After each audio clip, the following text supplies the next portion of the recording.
আসসালামু আলাইকুম রহমতুল্লাহ। এটা কিন্তু সিঁড়ি। এই সিঁড়িতে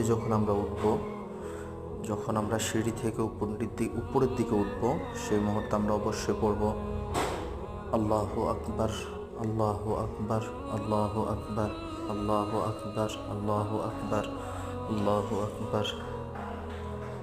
ঠিক আমরা এইভাবে যখন সিঁড়ি অতিক্রম করব তখন তাকবীর পড়তে পড়তে উঠবো আল্লাহু আকবার, সুবহানাল্লাহ, সুবহানাল্লাহ, সুবহানাল্লাহ, আল্লাহু আকবার, আল্লাহু আকবার, আল্লাহু আকবার, আল্লাহু আকবার, আল্লাহু আকবার।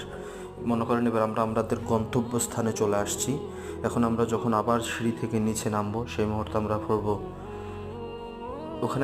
এখানে আসার পর আমরা পড়বো আলহামদুলিল্লাহ, মানে আল্লাহ শুকরিয়া আদায় করব। তারপর আবার যখন নিচের দিকে নামবো সুবহানাল্লাহ, সুবহানাল্লাহ, সুবহানাল্লাহ, সুবহানাল্লাহ, সুবহানাল্লাহ, সুবহানাল্লাহ, এভাবে তাসবিহ